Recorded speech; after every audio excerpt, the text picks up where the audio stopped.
चलिए आज हम लोग मैथ का 9वां दिन देख रहे हैं।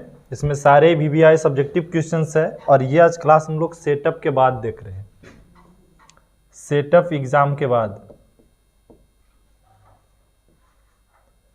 जब आप सेटअप का परीक्षा देने गए होंगे तो लमसम क्वेश्चंस का जो लेवल था यही लेवल था, ठीक है, और सेम टाइप का लेवल है।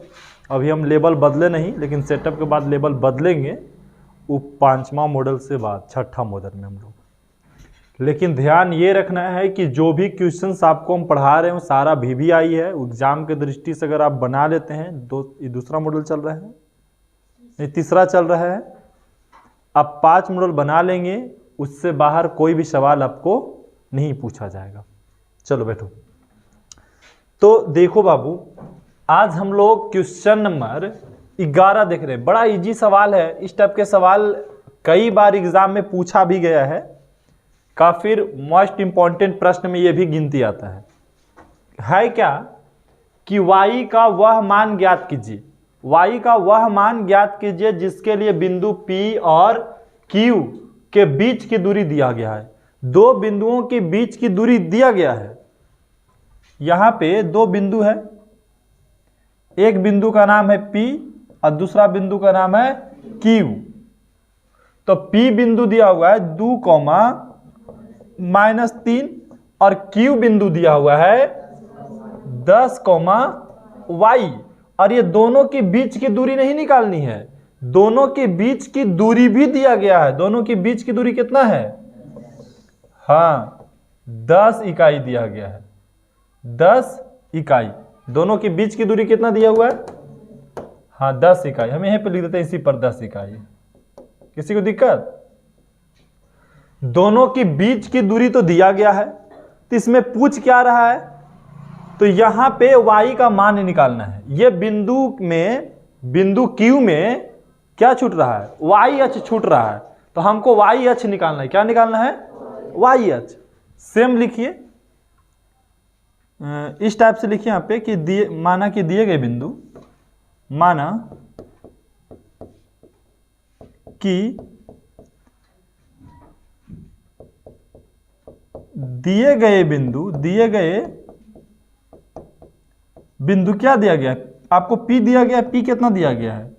2, -3 तथा आपको Q दिया गया। Q कितना दिया गया? 10, y है।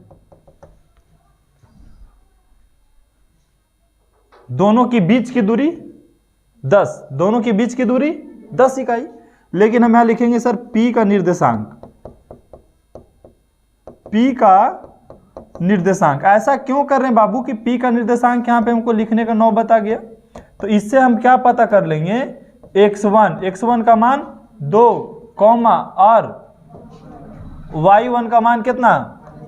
-3। उसी प्रकार हमको Q का जो निर्देशांक दिया गया है, हम Q बिंदु से पता कर लेंगे कौन चीज?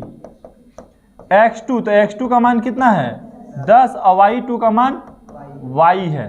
और दोनों के बीच की दूरी कितना है? PQ बराबर कितना है? 10 इकाई है ना बाबू। अब क्या करेंगे कि दूरी दिया हुआ है 10 इकाई, तो हम दूरी का फार्मूला लगाएंगे। दूरी का फार्मूला क्या होता है? √x2 - x1 का whole square plus y2 - y1 का होल स्क्वायर। अब बराबर में कितना? 10 इकाई। 10 इकाई।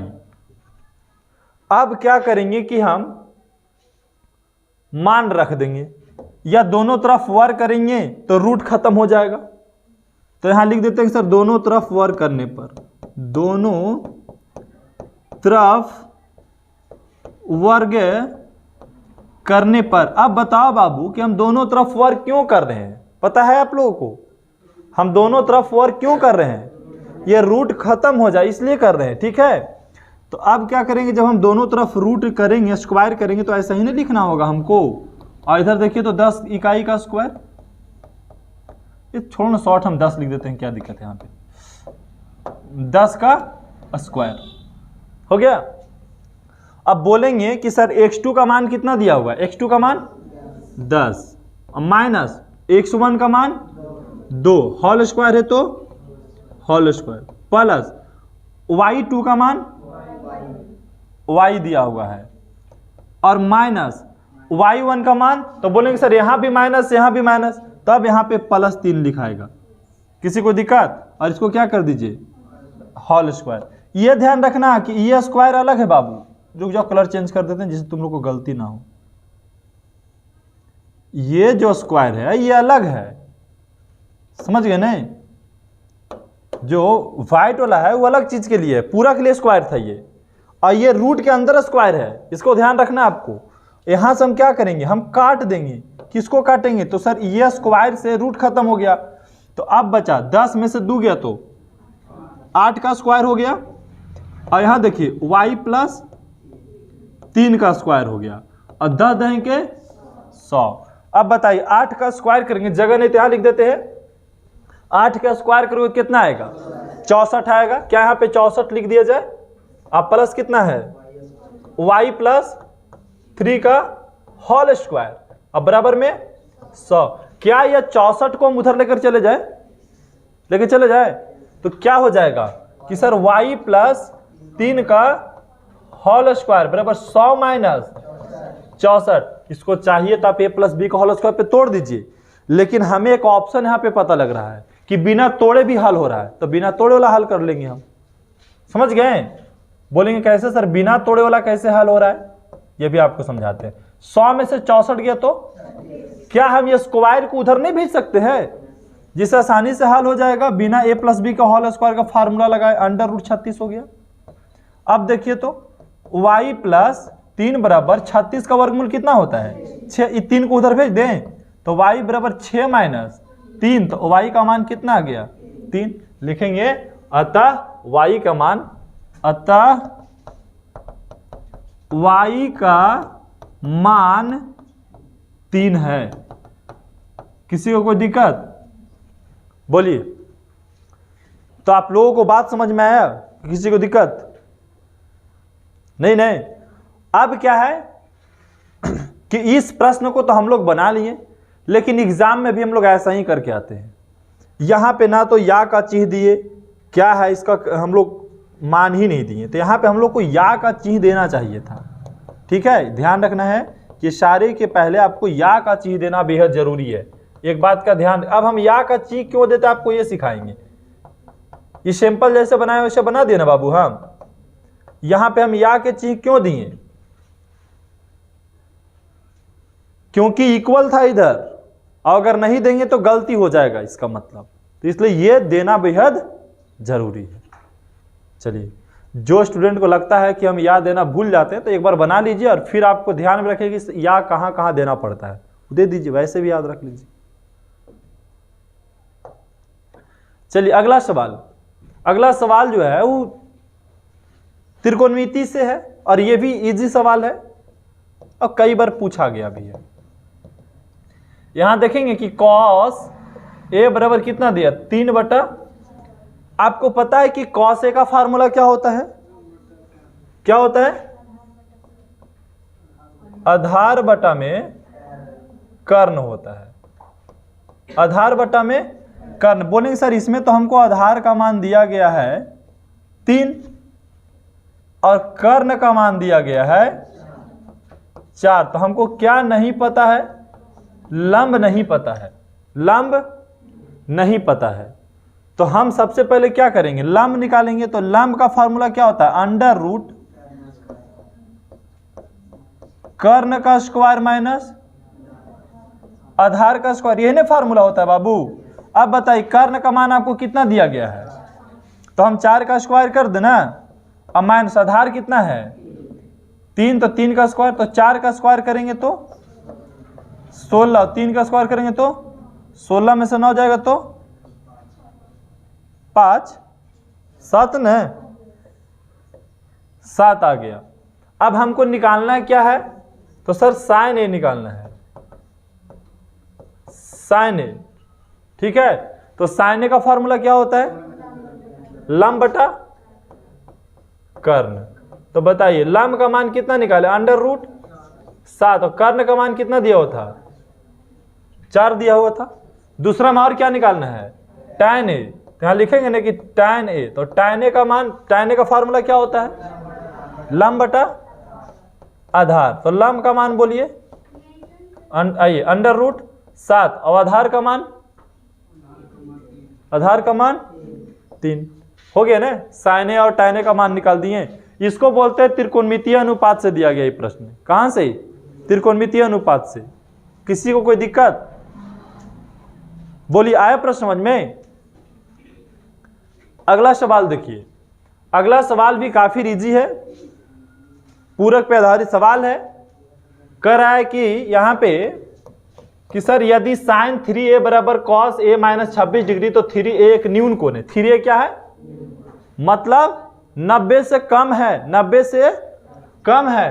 तो a का मान ज्ञात कीजिए। यहां लिखिए पहले जो आपको दिया हुआ है, बोलेंगे सर sin 3a ना, sin 3a बराबर cos a माइनस 26 डिग्री, ये दिया गया है, ये नहीं दिया गया है। अब बोलेंगे सर कि sin 3a का फार्मूला पता है क्या होता है, cos 90 डिग्री माइनस 3a होगा। अब बोलेंगे ये कैसे होगा, तो हम आपको बताए थे कि cos 90 डिग्री माइनस थीटा का फार्मूला होता है sin थीटा। तो कहे ना थीटा की जगह पे हम 3a लिख दिए ना।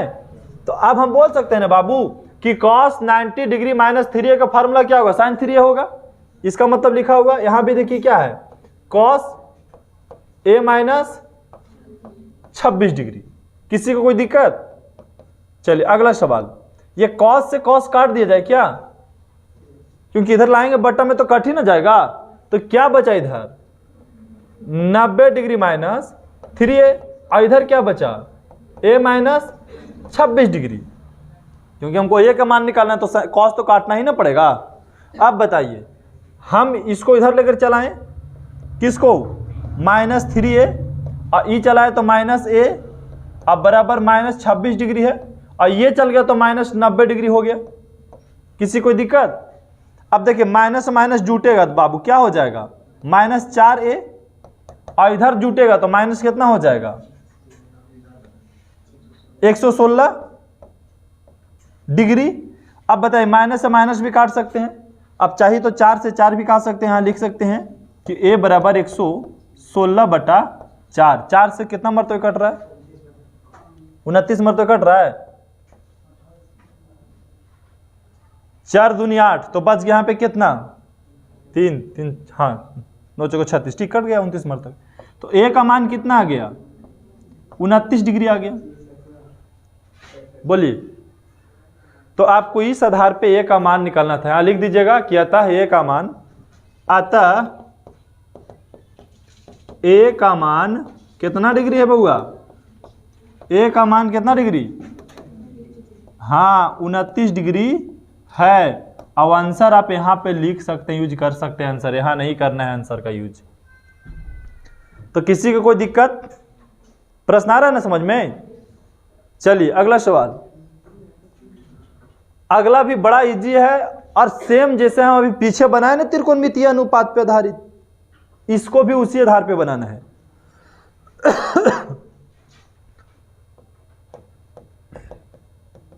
बोलेंगे सर कि cot थीटा का मान हमको दे दिया है 7/8, ये नहीं दिया है, हमको पूछ रहा है इसका मान।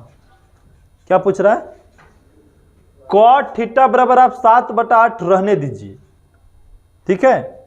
या चलिए हम इसको त्रिकोणमितीय अनुपात के आधार पे बनाते हैं, तो वैसे भी बना देंगे। तो cot का फार्मूला क्या होता है, आधार बटा लंब। अरे cot tan का उल्टा होता है, तो tan का याद रखिए, cot याद हो गया, तो आधार बटा लंब। इसका मतलब है कि सर हमको जो आधार का मान है, पूरा लिख देते हैं, ठीक है, आधार का मान है वो 7 है, और हमको जो लंब का मान है वह कितना है, 8 है। तो हमको क्या नहीं दिया है, तो कर्ण हमको नहीं दिया, तो हम कर्ण निकालेंगे, कर्ण का फार्मूला लगा देंगे। तो क्या आपको हम कर्ण का फार्मूला नहीं बताए हैं, कर्ण का फार्मूला क्या होता है, हाँ लंब का स्क्वायर प्लस आधार का स्क्वायर। ऐसा नहीं है, आप आधार का स्क्वायर प्लस विलंब का स्क्वायर बोल सकते हैं, ऐसा किसी को नहीं कि यही सेम रटना है, ठीक है। चलिए अब लंब का मान कितना है, 8 है, 8 का स्क्वायर कर दिया जाए, और ये कितना है 7 है, तो 7 का स्क्वायर, 8 8 64 और 7 7 49। अब बताइए जोड़ दिए तो कितना आया, 9 4 13 का 3 हो गया, 6 4 10 1 11, मतलब 113। पता नहीं इसका उपयोग होगा कि नहीं होगा, लेकिन होगा नहीं उपयोग, ऐसा लग रहा है, ठीक है। अब क्या करते हैं, हम इस पॉइंट को लेते हैं जिसमें मान रखना है, जिसमें मान रखना है। मान किस में रखना है, तो बोलना है 1 प्लस, निकालना कि इसको 1 प्लस साइन थीटा, ब्रैकेट बंद है, 1 माइनस साइन थीटा। नीचे आएंगे तो 1 प्लस कॉस थीटा और 1 माइनस कॉस थीटा। क्या आपको फार्मूला पता है, a plus B A minus B का फार्मूला पे बन रहा है, इसको छोटा कर लेते हैं पहले हम। तो बताइए बाबू, दोनों का, जिसको नहीं बुझाता है, ये दोनों का गुना करो, दोनों का, तो गुना करें तो क्या आएगा, a का स्क्वायर माइनस, हाँ, साइन स्क्वायर थीटा।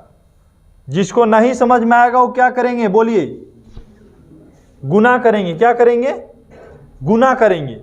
ऐसे आपको फार्मूला पता होना चाहिए कि a plus B A minus B का फार्मूला होता है A square minus B square. नीचे भी a plus B A minus B, तो formula A square minus B square, ठीक है। अब देखिए यहां पे 1 का स्क्वायर 1 और इसका स्क्वायर साइन स्क्वायर थीटा, और इसका 1 माइनस कॉस स्क्वायर थीटा। आपको क्या फार्मूला लिखाए थे, 1 माइनस साइन स्क्वायर थीटा का फार्मूला क्या होता है, कॉस स्क्वायर थीटा। क्या इसका फार्मूला लिखाए थे, साइन स्क्वायर थीटा। तो कॉस स्क्वायर थीटा बटा साइन स्क्वायर थीटा किसका होता है, तो किसका होता है, कॉट स्क्वायर थीटा का होता है, कॉट स्क्वायर थीटा का होता है। और हमसे पूछा कॉट स्क्वायर थीटा का ना मान पूछा है, तो हमको तो कॉट थीटा का मान पता है ही है, कितना है 7 बटा 8, और इसको कर दिया स्क्वायर, तो 7 7 49 और 8 8 64। इसका मतलब इसका कोई प्रयोग नहीं हुआ, ये बेफालतू हो गया। आगे बात समझ में नहीं, लेकिन हम कैसे कह सकते हैं कि सर बेफालतू हो गया, हमको पहले थोड़ा ना पता था, तो हम इस प्रक्रिया से ही जाएंगे। यहां तक बात है समझ में, बन तो गया यहीं से, ये यहीं से बन गया। इसमें लंब कर्ण आधार का जरूरत पड़ा नहीं पड़ा, क्योंकि हल होकर के खुदे कॉट आ गया और सिर्फ खाली स्क्वायर कर दी। समझे बात के। नेक्स्ट सवाल, नेक्स्ट क्या है 15 वाला, कह रहा है कि एक बिंदु ए जो एक वृत्त के केंद्र से 5 सेमी दूरी पर है। अब एक वृत्त के केंद्र बनाना होगा पहले, अब पहले और पहले वृत्त बनाना होगा, तो हम पहले बना देते हैं वृत्त। क्या बना देते हैं, वृत्त। और ई हो गया वृत्त का केंद्र। अब वृत्त का केंद्र से एक बिंदु है, कितना दूरी पर है, चलिए ये दूरी कितना हो गया वृत्त का केंद्र से, 5 सेमी। एक बिंदु ए, ये बिंदु का नाम क्या है, ए, जो वृत्त के केंद्र को क्या माने, ओ, केंद्र को क्या माने, ओ, कितना दूर पर है, 5 सेमी। लिख दिए, इंग्लिश में लिख देते हैं 5 सेमी। हो गया। अब आगे प्रश्न पढ़ते हैं। वृत्त पर स्पर्श रेखा की लंबाई 4 सेमी है, तो बोलेंगे सर वृत्त पर स्पर्श रेखा, तो वृत्त पर स्पर्श रेखा यही ना बनेगा बाबू। इसकी लंबाई कितना दिया स्पर्श रेखा का, 4 सेमी। तो अब बताइए, एक ही कंडीशन तो बन ही रहा है, क्या पूछेगा आपसे, वृत्त का त्रिज्या पूछेगा। अरे यहां से यहां पूछेगा, मिलाने के लिए बोलेगा, और क्या, वृत्त का त्रिज्या पूछेगा। तो इसको ए, इसको मान लीजिए आप बी। क्या मान ले, बी। तो यहां लिखना है, माना कि ओ वृत्त का केंद्र है, वृत्त का ऑलरेडी बन चुका, लेकिन हम लिख देते हैं ऊपर, वृत्त का केंद्र है, वृत्त का केंद्र है। इतना ही रहने दो ना, अब यहां सीधा मान खाली लिख देते हैं, ओ ए का मान कितना दिया 5 सेमी, और ए बी का मान कितना दिया 4 सेमी। देखो जी मोबाइल बज रहा है, को उठा के बात कर लो, जाओ तो बात करके वहीं जवाब दे देना है। चलिए उसके बाद ओ बी, तो ओ बी का मान कितना हमको निकालना है, मतलब त्रिज्या। ओ बी हमारा दिन त्रिज्या बाबू, यहाँ लिख दे आर, ओ बी को आर मान लेते हैं। अब आपको पता होना चाहिए कि 90 डिग्री यहाँ पे कहाँ बनता है, पता है 90 डिग्री कहाँ बन रहा है? अरे जहाँ पे स्पर्श रेखा है वहाँ पे 90 डिग्री बनता है, हम आपको सिखाए थे। यहाँ कितना डिग्री बनता है? तो 90 डिग्री के सामने वाला भुजा क्या होता है? सबसे बड़ा, अर्थात कर्ण होता है। क्या होता है? कर्ण। तो ओ बी यहाँ लिख दें, ओ नहीं क्या है ओ ए, ये क्या हो गया? तो ओ ए का स्क्वायर का फार्मूला क्या होगा बोलिए आप? ओ बी का स्क्वायर प्लस ए बी का स्क्वायर। समझ गए? अरे कर्ण का स्क्वायर प्लस लंब का स्क्वायर प्लस आधार का स्क्वायर। जिसको नहीं समझ में आता है तो त्रिकोणमिति में त्रिभुज पढ़ाए ना जी, कि कर्ण का स्क्वायर पर फॉर्मूला क्या होता है? लंब का स्क्वायर प्लस आधार का स्क्वायर। और पाइथागोरस प्रमेय समझिए कि 90 डिग्री के सामने वाला भुजा का स्क्वायर वो अन्य भुजाओं के योग के बराबर होता है, योग के स्क्वायर के बराबर होता है। तो ओ ए का मान कितना दिया हुआ है? 5 सेमी, तो 5 सेमी का स्क्वायर कर देंगे। ओ बी का मान कितना है बाबू? ओ बी का मान तो आर दिया हुआ है, तो आर का स्क्वायर, अब प्लस ए बी का मान 4 सेमी का स्क्वायर। चलिए आगे का सवाल, यहाँ पे 5 का स्क्वायर कितना होता है? 25 होगा, 25 सेमी स्क्वायर बराबर आर का स्क्वायर आर रहने दीजिए, और 4 का स्क्वायर 16 सेमी स्क्वायर। हम इसको इधर भेज देंगे तो क्या हो जाएगा पता है? 25 semi square minus 16 semi square बराबर में आर स्क्वायर होता है, होता है। अब बताइए 25 में से 16 चल जाएगा तो कितना बचेगा? कितना बचेगा? 9 सेमी स्क्वायर बराबर में आर स्क्वायर। ये स्क्वायर को इधर आप चढ़ा दीजिए रूट पर, इधर आएगा तो रूट बन जाएगा 9 सेमी स्क्वायर बराबर आर। ये 9 सेमी का वर्गमूल निकालिएगा तो आ जाएगा 3 सेमी। तो आर का मान कितना हो गया?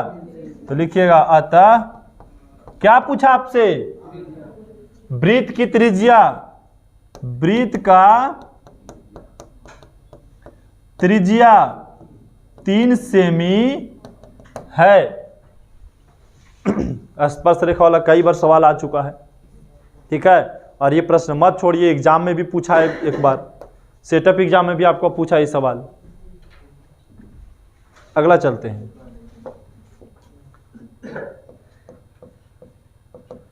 करा एक वृत्त के चतुर्थांश का क्षेत्रफल ज्ञात कीजिए। एक वृत्त है और उसकी चतुर्थांश, ये सवाल आपको हम पिछले बार भी बता चुके हैं। चतुर्थांश का मतलब वृत्त का 1/4, वृत्त का, और इस वृत्त का परिधि कितना दिया है? पहले लिखिए कि सर वृत्त का हमको जो परिधि है वो दे दिया 44 सेमी। तो हम वृत्त का परिधि से क्या निकाल लेंगे? त्रिज्या निकाल लेंगे। तो वृत्त का परिधि का फार्मूला होता है 2 पाई आर बराबर 44 सेमी। 2 पाई का मान 22/7 गुने आर बराबर 44 सेमी। 22 दूनी 44/7 आर बराबर 44 सेमी। चाहिए तो आप ऊपर ऊपर काट सकते हैं, ऊपर ऊपर कटता है बराबर में, ठीक है। तो आप काट देंगे तो क्या बचा ऊपर में? 1 सेमी। अब तिरछा तिरछे अगर आप गुना करेंगे बाबू तो आर का मान कितना हो जाएगा? 7 सेमी। बताइए त्रिज्या कितना पता लग गया? तो अगर खाली हमको अभी त्रिज्या पूछता तो बोल देते 7 सेमी, लेकिन त्रिज्या पूछा आपसे, क्या पूछा आपसे? वृत्त का चतुर्थांश का क्षेत्रफल। यहां देखिए वृत्त का क्या पूछा? चतुर्थांश, चतुर्थांश का क्षेत्रफल का फार्मूला 1/4 पाई आर स्क्वायर। 1/4 पाई का मान 22 और आर का मान 7 सेमी का स्क्वायर। अब देखिए ऊपर कहने तो 22 और 7 चौको 28 गुने 7 7 49 सेमी स्क्वायर हो गया। क्योंकि देखिए ऊपर ऊपर गुना कर दे तो 22 और 7 और 4 में गुना किए तो 28 और ऊपर 7 का स्क्वायर किए तो 49, 7 से कट रहा है, 7 चौको 28 और 7 7 49। अब ऊपर 22 और 7 गुना करेंगे तो 154 सेमी स्क्वायर, और नीचे कितना? 4 हो गया। जैसे भी कीजिएगा वैसे ही आएगा। चलिए अगला सवाल। अगला सवाल है, यह भी सवाल एक बार हम बता चुके हैं, पुनः दोबारा आ गया है, ये दोबारा आ गया इसी प्रश्न में। देखेंगे एक ताड़ वृत्त के रूप में है, एक ताड़ आपको किस रूप में बाबू? वृत्त के रूप में है, जिसकी त्रिज्या, इसकी त्रिज्या कितना दिया है? चलिए 84 सेमी। इस वर्ग की भुजा ज्ञात करें जो ताड़ को मोड़कर बनाया गया। इस ताड़ को मोड़ करके एक वर्ग बनाया गया है और इस वर्ग क्या क्या निकालना है? भुजा। तो अब आपको पता है ना कि सर इसका परिधि और इसका परिमिति दोनों क्या होगा? बराबर होगा, क्योंकि यही वृत्ताकार ताड़ को मोड़ करके क्या बनाया गया? वर्ग बनाया गया है। क्या बनाया गया? वर्ग। तो बोलेंगे कि सर इसमें तो ये हो गया ना बात कि वृत्त का परिधि बराबर वर्ग का परिमाप, वर्ग का परिमाप दोनों आपस में क्या हो जाएंगे? बराबर हो जाएंगे, क्योंकि इसी के तो मोड़ के ये चीज बनानी है, तो दोनों के तो परिमाप बराबर ही होगा। तो वृत्त का परिधि का फार्मूला होता है 2 पाई r और इसका होता है 4 गुने भुजा, 4 गुने भुजा। अब बोलेंगे कि सर 2 पाई का मान होता है 22/7 और r का मान कितना? 84 बराबर 4 गुने भुजा। अब देखिए 7 से 84 कितना मरतबे कट रहा है? 12 मरतबे। वर्ष होते 84 होता है नहीं, तो 12 मरतबे कट गया नहीं, तो ऊपर क्या बच गया? 22 दूनी पूरा गुना नहीं, क्योंकि 4 से भी कटेगा ये 12 भी, तो 22 दूनी 44 गुने 12। इस 4 को बट्टा में लेके चला है हम, तो इधर क्या बच गया अब आपको? भुजा। इस 4 से 12 कितना मरतबे? 3 मरतबे। अब 44 और 3 गुना कर देंगे, कितना हो जाएगा? 4 तिया 12, 4 तिया 12 की 13, 132 सेमी बराबर क्या बचा? भुजा। और हमको निकालना क्या था? भुजा निकालना है। लिख देंगे अतः वर्ग का भुजा, अतः वर्ग का भुजा कितना है बउआ? 132 सेमी है। क्लियर? नेक्स्ट सवाल।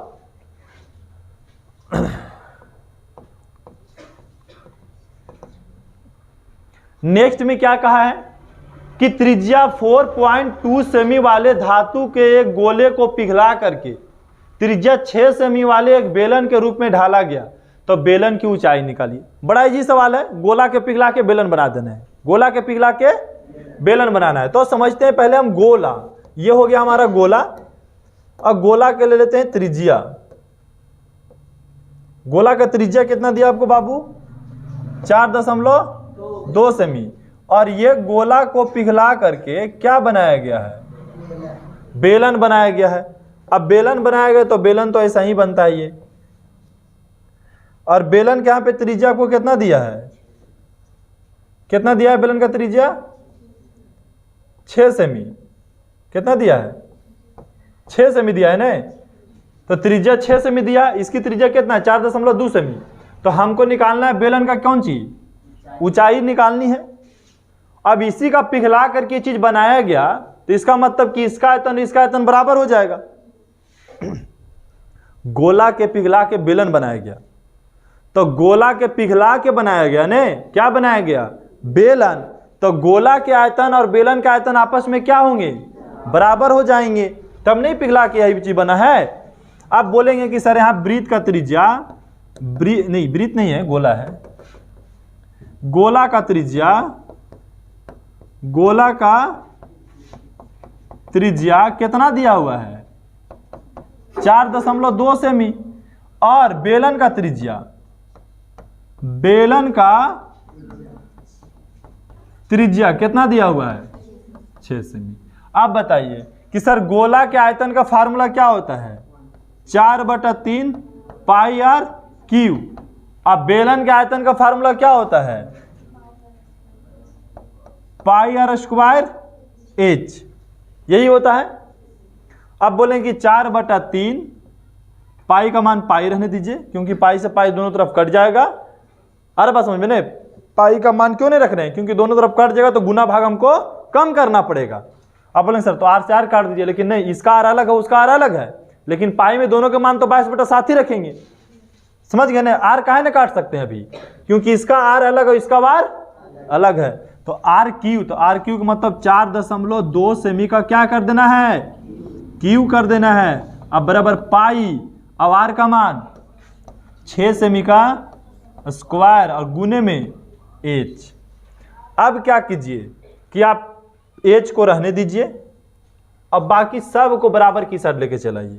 तो बोलेंगे सर 4 पाई और 4.2 सेमी कै बार लिखना है, 4.2 सेमी और गुने 4.2 सेमी हो गया ना। अब बटा में कितना 3, और ये देखिए आएगा बटा में तो पाई हो जाएगा, ये बटा में आएगा तो 6 सेमी कै बार लिखना पड़ेगा, क्योंकि इधर स्क्वायर में ना है तो हम इसको बटा में ला सकते हैं ना जी। जैसे यहाँ पे क्या है, गुना में है तो बराबर की साइड आएगा तो बटे में ना आएगा, भागे में ना आएगा। हम ऐसा क्यों किए, काटने के लिए। पाई से पाई कट जाएगा, इसका आधा हो जाएगा 2, इसका आधा हो जाएगा 3, इसका आधा हो जाएगा 2 से काटेंगे तो 3 हो जाएगा।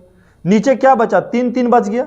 देखिए और काट सकते हैं, सेमी से सेमी खत्म कर दीजिए, सेमी से यहाँ को सेमी खत्म कर दीजिए, हो गया ना खत्म। इधर बचा क्या, तो बचा इधर एच। काटे बात है समझ में सबको। अब क्या बचा इधर, बोलेंगे सर 4.2 गुने 4.2 गुने 4.2 सेमी। अब बटा में 3 तिया 9, 9 तिया 27। या तो फिर हम 3 नहीं गुना करते हैं, 3 से भी आप चाहिए नीचे काट सकते हैं। अभी 3 गुने क्या गो बचा, 3 गो। अब क्या आपको भागा देने आता है, बराबर में एच है, 3 से 4.2 में भाग देंगे तो कितना आएगा पता है, कितना आएगा 1.4 आएगा, 1.4। चलिए यहाँ भागा देकर आपको बताते हैं। 3 से कितना भागा देना बाबू, 4.2 में 1 से लगाएंगे तो यहाँ पे 3 आएगा ना जी, घट के 1 आया, ऊपर से दशमलव वाला 2 उतारे ना हम, तो यहाँ दशमलव उतर जाएगा। अब कैसे लेगा, 4 तिया 12 कट गया, 1.4 ना आएगा। तो 3 से भागा देंगे तो 1.4, 3 से भागा देंगे तो 1.4। अब देखिए बोलेंगे कि सर इधर तो हो गया 1.4 गुने 1.4 सेमी बराबर में एच। अब दशमलव हटाएंगे तो नीचे 10, दशमलव हटाएंगे तो नीचे 10 और दशमलव हटाएंगे तो नीचे 10। अब 14 ऊपर क्या गो बच गया, 3 गो, नीचे 10 3 गो तो गुना कर दिए इधर नीचे बराबर में ए 14 3 बार गुना कीजिए, कितना आएगा। अब नहीं काटिए ना, बहुत महंगा पड़ जाएगा, गुना करो जल्दी। अरे 14 का घनमूल कितना होता है, घनमूल है ना, 14 3 बार गुना करना, तो 14 के घनमूल याद रखिए क्या होता है 14 का घनमूल। जिसको नहीं समझ में आता है गुना कर दो, तो गुना कर देंगे तो आ जाएगा 27 44। कितना आएगा 27 44 बटा में 1000 बराबर में एच। अब नीचे 3 जीरो है तो इधर से कितना अंक गिन के बैठा दें हम, पॉइंट 3 अंक। तो देखिए 4 4 7, अब दशमलव बैठ जाएगा बराबर 2। आ गया ना, बेलन की ऊंचाई लिख दिया जाता है, बेलन की ऊंचाई 2.744 होगा। किसी को दिक्कत, किसी को काटने में दिक्कत है तो आप पॉइंट पहले भी हटा के काट सकते हो, काटने का अपना अपना तरीका होता है, समझ गए ना। जिसको जैसे काटने आता है ये मान बैठा लीजिए और अपने से भी घर में बैठ करके काट कूट सकते हैं। अगला सवाल 19, क्वेश्चन नंबर 19वां क्या कह रहा है बाबू, कि दिए गए बटन का माध्य 52 है। आपको माध्य नहीं निकालना है, माध्य आपको दे दिया है, कितना दे दिया है 52 दे दिया है। तो अज्ञात बारंबारता मतलब एगो बारंबारता लुप्त है, अज्ञात है, उसी को निकालना है। तो चलिए हम यहां सबसे पहले बनाएंगे कॉलम। बारंबारता में कितना कॉलम चाहिए, कितना कॉलम चाहिए, माध्य निकालने के लिए कितना कॉलम, 4 कॉलम चाहिए। चलिए 4 कॉलम हो गया। एक कॉलम चाहिए वर्ग अंतराल का, वर्ग अंतराल का। दूसरा चाहिए बारंबारता का, बारंबारता। तीसरा चाहिए वर्ग चिन्ह का, वर्ग चिन्ह का। अब बारंबारता को एफ बोला जाता है, वर्ग चिन्ह को एक्स बोला जाता है। तो अब चौथा कॉलम एफ गुने एक्स, मतलब बारंबारता वर्ग चिन्ह का गुणन, बारंबारता वर्ग चिन्ह का गुणन मतलब गुणनफल। तो वर्ग अंतराल आपको दिया है 10 से 20, तो 10 और 20 का बारंबारता कितना दिया है 5। तो 10 और 20 का वर्ग चिन्ह निकालेंगे तो कितना होगा, वर्ग चिन्ह कैसे निकलता है, दोनों के जोड़िए, 2 से भागा दीजिए। तो 10 और 20 को जोड़े तो कितना आया 30, 30 को 2 से भागा दिए तो अब एफ गुने एक्स निकालिए तो 15 पचे 75, पहला कंप्लीट हो गया। चलिए दूसरा कितना है वर्ग अंतराल 20 से 30, इसकी बारंबारता कितना है 3, वर्ग चिन्ह निकालिए। तो 20 और 30 50 हो गया, 50 को 2 से भागा दिए तो 25, अब 25 और 3 में गुना करेंगे तो 25 या 75। अब है 30 से 40 के बारंबारता कितना है 4, तो अब 30 और 40 के जोड़े तो 70, 70 को 2 से भागा दिए तो 35, अब 35 के 4 से गुना कर देंगे तो कितना आ जाएगा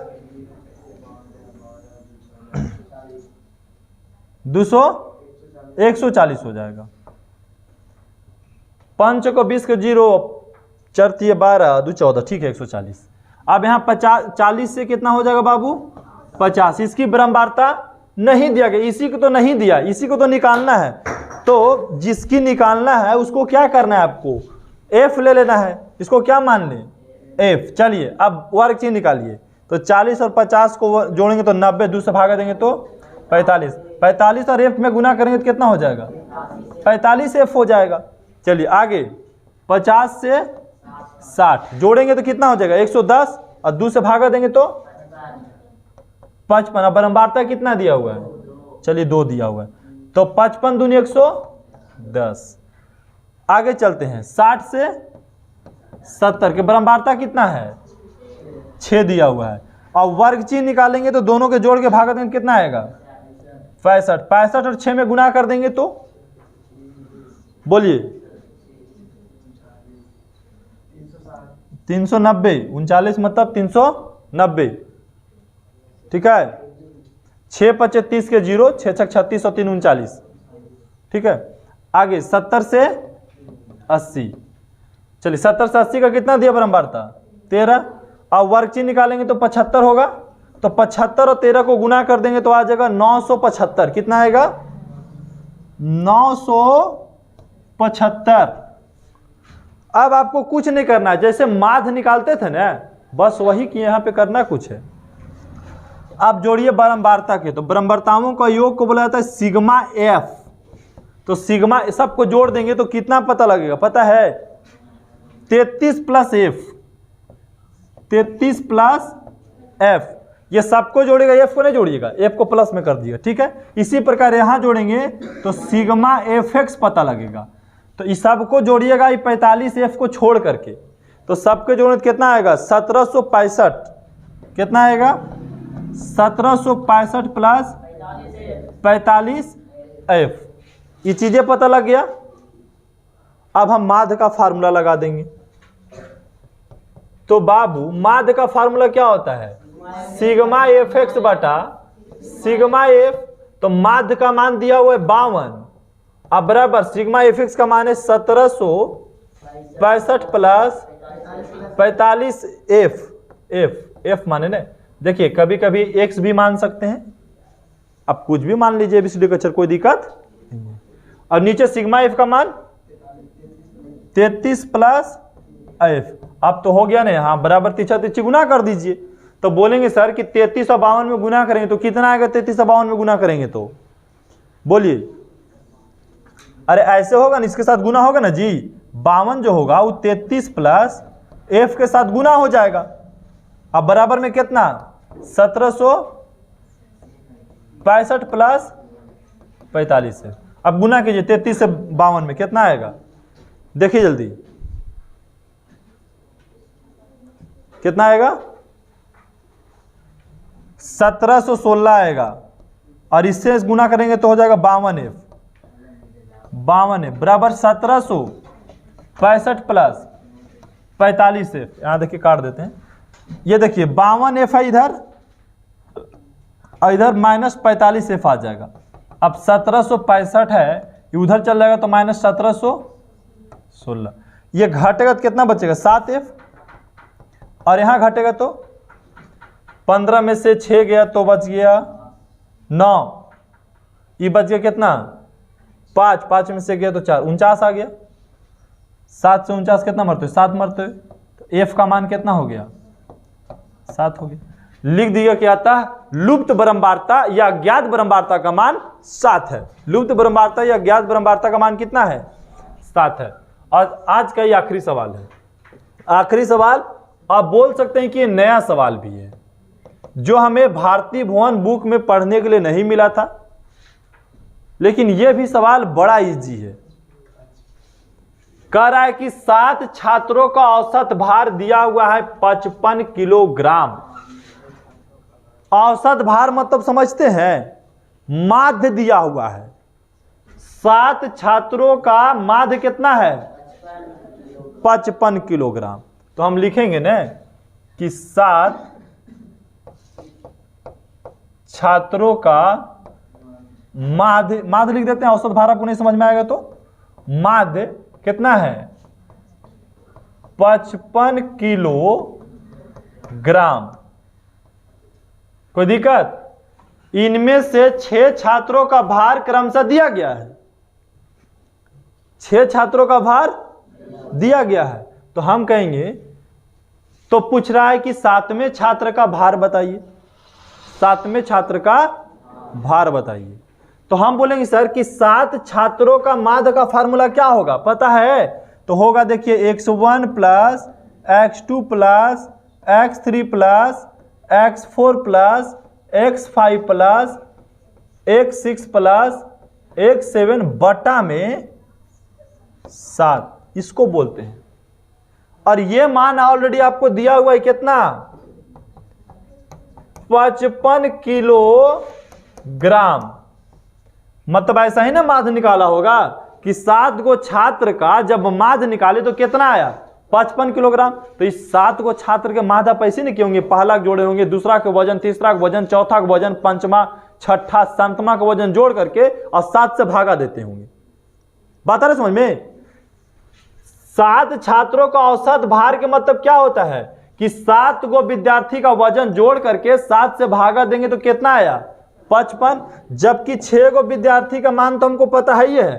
पहला विद्यार्थी का वजन था 52, दूसरा विद्यार्थी का वजन था 58, तीसरा विद्यार्थी का वजन था 55, चौथा विद्यार्थी का वजन था 53, पांचवा विद्यार्थी का वजन था 56 और छठा विद्यार्थी का वजन था, बस इस 7वां जो विद्यार्थी है ना उसी का वजन नहीं पता था जो 7वां आया। ठीक है, बराबर में यहां 7 से 55 में गुना कर देंगे। तो 7 से 55 में गुना करें तो 7 पचे 35 के पास 7 पचे 35 और 3 35 और 3 कितना होता है 38, मतलब 385 किलोग्राम हो गया। 385 किलोग्राम। अब इस सबको जोड़िए 52, 58, 55, 53, 56, 54 तो जोड़ेंगे तो कितना आ जाएगा बोलिए?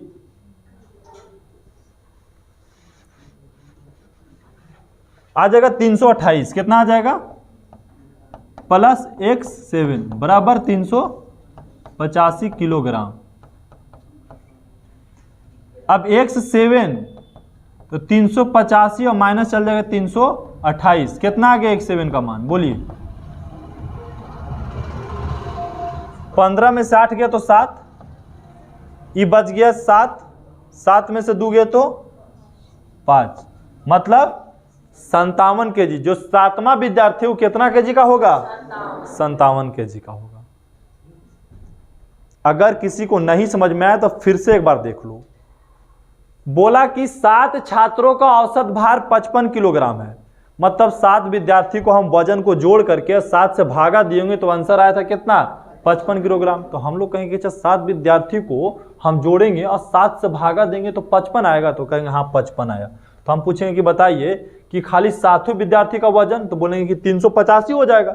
अगर हम 7वें विद्यार्थी का ऐसे जोड़ेंगे तो तीसरा तीसरे गुना कितना है 385 किलोग्राम, जिसमें बोला 6 विद्यार्थी को हम आपको वजन दे देते हैं, तो बोले 6 विद्यार्थी का वजन दे दिया, यहाँ पे 6 को जोड़ दिए, तो 6 विद्यार्थी के जोड़े तो कितना आया 328 kg आया, तो सातवां का नाम से निकल गया। नहीं, 7 के जोड़ के होता है कितना 385, और 6 के जोड़ते तो कितना आता है 328, तो सातवां अपने आप छट गया, घटा के निकाल दिए उसको। तो आज का क्लास यहीं पे समाप्त। ठीक है, प्रश्न सब समझ में आया ना, किसी को दिक्कत?